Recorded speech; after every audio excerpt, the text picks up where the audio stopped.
So we are almost in 5 months since I had to say goodbye to my first ever overlanding vehicle, Blizzard, the 1998 Mitsubishi Pajero short wheelbase 4x4.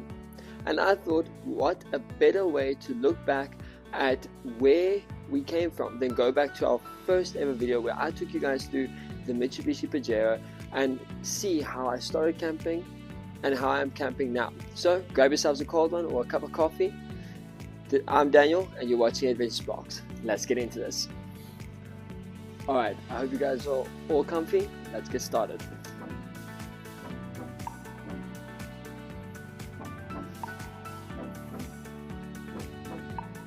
I must say, the old, it takes me back looking at the old videos that we used to do and the old intros that we used to do. It's actually quite nice, but it made all the videos look very much the same. Good morning everyone and welcome back to another AdventureSparks video. It's myself Daniel and here with me today is Leonora who will be taking the video for us. And today we are going to be doing a walk around video of my car, the 1998 Mitsubishi Pajero.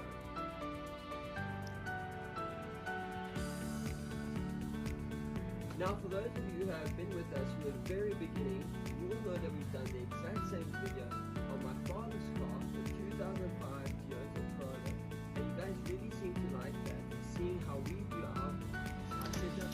I must be honest, I don't know what I was thinking, but the cap backwards, sitting on the bull bar, I don't know what I was thinking, but yeah, we just released my dad's video of his car.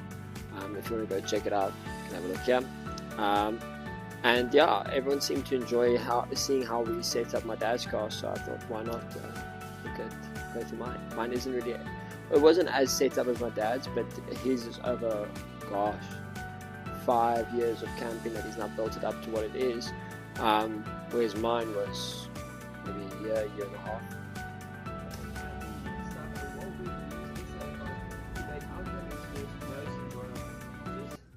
To look like this. I must say the stock standard Pajero, it looks nice, but I much prefer how it looked before I sold it. It was stunning. And then we switched it up a bit and put drawers in it, but the drawers, as you'll see in the photo up here, only were down the middle. So, which is absolutely awesome. It really helps just get that little bit extra of safety. There are plans to hopefully get a bull bar someday. I must be honest, looking back, the nudge bar was really nice on the Pajero. The Colt doesn't have a nudge bar, nor the type of bumper that the Pajero had. The Pajero had a very thick piece of metal, and it was it had thick metal, and then it had a wide bumper. All metal, which was really reassuring, plus the bull bar on top of that, or the nudge bar. It gave me a lot of reassurance, and I definitely was a little bit more cowboy with my driving due to that, because I had that reassurance. Now with the Colt, it's got a almost plastic or fiberglass bumper. And no nudge bar, and I must be honest, I am a little bit more weary of where I drive. Still go out in the bush and I'll still go muck about, but I'm a little bit more weary as to where I drive and how I drive. Also, I'm about to start talking about the spade here. So that spade on the front, I wanted the car to look, for the one for a better word, rugged, and I thought that the spade on the front would make me look like camping, like the but at the end of the day it was just a spade. But yeah,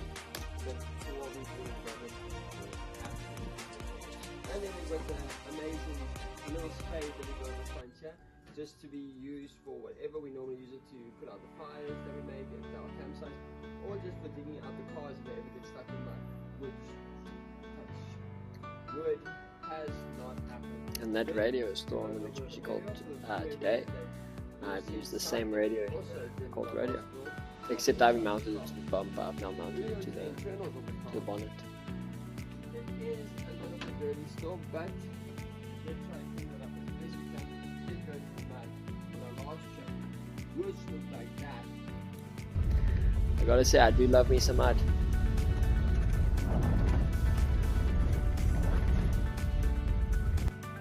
But we're getting exactly, especially on the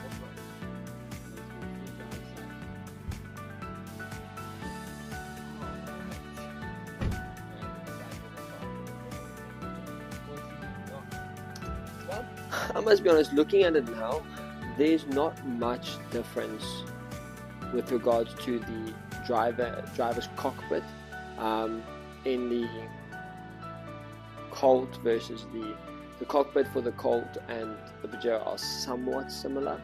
I would say the Pajeros might be a little bit more user friendly. I do miss the Pajero's cockpit because it had anyone that's driven a Pajero will know it's got the diagram of the 4x4 system, so it will constantly show, it'll basically be like your axles and wheels and whatnot, and it will constantly show green on the back two wheels as in that you're driving 2x4. When you connect it into 4-wheel drive, it then goes all 4 wheels go green, and then as you go for low, the flock and all of that, it will, different lights will come on, for low and for low lock, the orange locker will come on, which is really nice, and then you've got your revs, speed, and then fuel gauges also in the middle. If the Colt radio had something like that, it would be really cool. At the moment, it only has sort of, when you put it into 4-wheel drive, the 4-wheel drive, the same icon comes on, but it just comes on all in green to show you in 4-wheel drive. Whether you're in high, low, it just shows 4-wheel drive, so there's not much there. The other thing that was also quite nice on the Pajero was the 4-wheel drive gear lever had 4-wheel drive, or 4 high, 4 low, and then 4 low lock, as well as neutral, whereas the Colt are basically at 4 high, 4 low, 4, and then neutral, and then 4 low lock, whereas the Colt has got 4 high, and then 4 low and neutral, and then 4 low lock. You've got a button for rear lockers, which is, it's nice, but I do prefer the Pajero's way of working it. This is the interior of the car. Obviously, everything is very nice. Yeah, the cruise control. I don't actually really worry about cruise control that much, to be honest. Doesn't bug me that much. And then obviously your windscreen wipers and all that. It's got a 65-litre fuel tank, which is more than enough. I say that, a 65-litre fuel tank. After driving now with my 150 litres of fuel, I can definitely go further, and I enjoy it more because that 3-litre V6 engine chowed through that fuel, 65 litres of fuel, very quickly.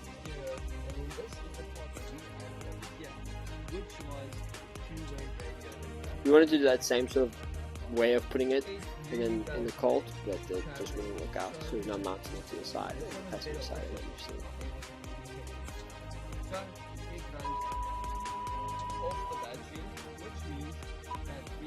And I've still got the microphone mounted in the same way.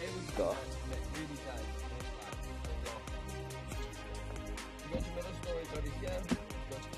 Colt's only one.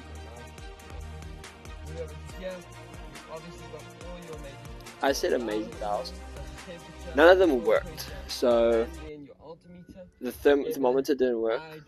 The previous owner took out the compass or the altimeter, or not altimeter, the pitch and tilt, pitch and roll out, and then the other one, the last one didn't work, hence why my GPS is there. Whereas now they all work, so I'm happy.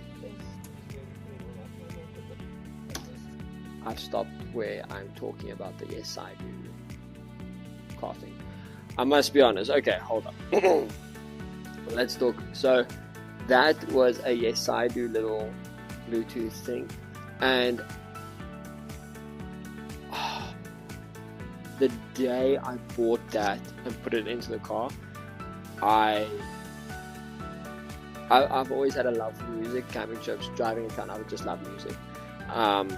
And the day I bought that, I fell in love with the car even more, because I thought that that was the best thing you could get out there for this type of thing. I never even, it hadn't crossed my mind, bearing in mind I was a lot younger there, it hadn't crossed my mind to maybe look for a Bluetooth, Apple CarPlay, single DIN radio, touchscreen radio. I just kind of used that. I was happy with that. I didn't have any issues. Plus, I thought at that time the more gadgets I had lying everywhere, the cooler I looked. So the Garmin was there, so there was like touchscreen. I had my phone propped up next to the Garmin, so that was also cool. And then that thing also could light up. But now, after my new 9-inch display in the cold, and after my dad put his 7-inch display in his car, I then went and looked up and got my, obviously, the small single DIN radio, and then when that was getting got the one, I now would not look back, and now realizing that there was better out there. But you know what, for 16, 17-year-old me, 18-year-old me that just got the car, budget build, I was happy. It was the best thing ever. And over here, from beside you, just go my radio so I can play my music. Pajeros all came out with a handy little toolbox. I say toolbox, that toolbox, so I never used it. It didn't have that much cool things in it. I've got a much bigger toolbox. I've literally got a toolbox in the back of the car now, which I do enjoy. It's a lot more user friendly. Now, moving on to the most important part, our camping side. So previously, our camping setup originally looked like this. We used to have the water underneath the chair over here, and a paper wood on top, and we used to have the fridge on this side, actually, if I remember correctly, and then and I don't even have that fridge anymore. I sold it and got myself a National Lunar 50 fridge freezer. But so then we got the door system. This came on my dad's car, which is a new door system. It was a follow-up to this one. But I bought it off him, and now I have it in my car. But obviously, it's part of a top here, which gave us very little room to work with, because of the less room than what we had the previous year. So, basically now having wood on top that's gone from edge to edge, it means that there's a lot more coverage. So now we are able to put 6 boxes in here, cut boxes in the door slider, which gives you a lot of space and a low downtime for it. Makes it everything all the boxes. As well, we put nice wood. I must be honest, I missed the slider. It was quite a nice system. Like I said, I don't have the fridge anymore. I replaced it with a new fridge. A lot of that stuff that I used to have in the car I don't have anymore. Besides, the main thing I actually kept was the battery. The rest of the stuff I don't use anymore. I've sold the majority of it off, just mainly because I can't use it in the new car. It won't fit in the bulky, so I don't even use it anymore. But it worked while I had it, and I don't see myself using it in the future, hence why I've sold most of it. But it was really decent.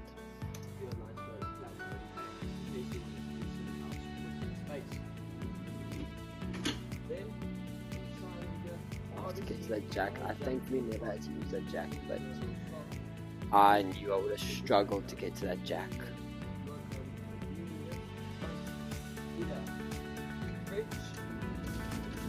Angle footage that we usually don't have for the mount on this amazing slider that also brings quite nice support, so you can get to every day.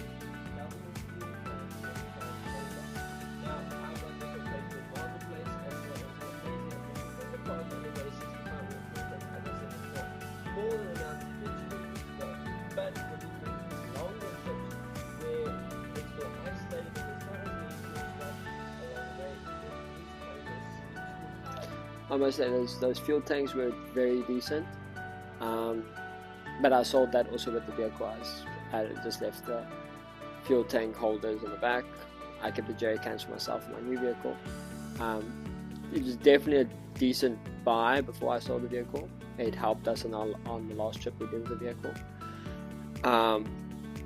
Custom made and everything. It was really decent. Yeah, I mean, I was at that stage and driving around with 105 liters of fuel. If the tank was full and the two at the back were full. But the only problem I ran into was the door became very heavy to close and open.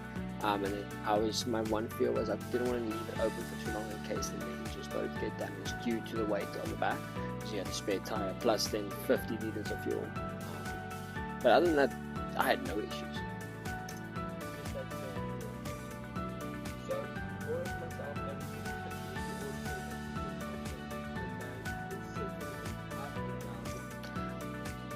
I don't even have the rooftop tent anymore. Although I lied. We do still have the rooftop tent. I just don't use it anymore. No, I am right. We did sell it. Sorry. We don't have the rooftop tent anymore. My dad's got an alley cab rooftop tent, and then when I purchased the Colt, it obviously came with the fiberglass tent that's gone on top of it. I mean, we didn't have any, so we don't have another 4x4 vehicle at the moment, that is. We weren't going to use it on anything. So we sold it. Can't say I miss it. I mean, I do, but it had a lot more space than my new one has, with regards to maybe length. Width-wise, it's about the same. But setup time was definitely slower than my vehicle, so I miss it for certain features, like the lengthwise space, and maybe the mattress. But to be fair, I haven't replaced the mattress in my new vehicle's tent. Yeah, and I enjoy the shorter setup time, so I can't say I miss it that much.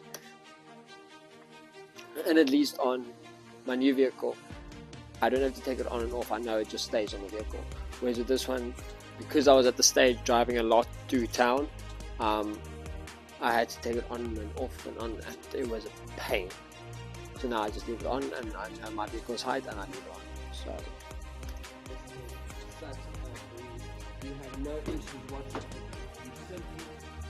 Wow, that's a really nice look back at memory lane. It's actually wow. I must say, mixed emotions about the vehicle. I love the fact that it was my first car. I wouldn't have wanted any other vehicle as my first car besides that. It gave me a real appreciation for 4x4ing and camping as a whole. I feel like it was a very good beginner's vehicle into something like that, especially since my family does it quite often. And it made me realize and see what it was that I wanted in my 4x4 / camping vehicle, and what I wanted, what I needed, and then narrowed it down to what I could get and should get. And obviously that then led me to the Mitsubishi Colt Rodeo, and yeah, I'm very thankful and grateful that I was able to have that as my first 4x4. I do miss it. I could, because of the short wheelbase, you could do turns on the line. If I could have it a different way, I would have kept it and built it out to be my 4x4 fun vehicle, where I didn't have to worry about messing it up or something like that. Yeah, I know I still chat to the new owner of the vehicle, and we chat, and I know that they're enjoying it, and the family, their family is enjoying lovely trips with it. So yeah, can't complain really. Anyway, that is it for today's video. Thank you guys so much for watching. If you guys enjoyed it, make sure to leave a like down below and comment what vehicle you had as your first 4x4 vehicle. And please subscribe to the channel if you want to see more footage and more videos like this one, as well as amazing camping trips that we go on. There's going to be a very cool video coming up soon where we go through what the channel started out as, and how it started out. So you do not want to miss that one. So make sure you turn on your post notifications to see when that one comes out. and we'll see you guys on the next one. Keep that spark for adventure going. Cheers, guys.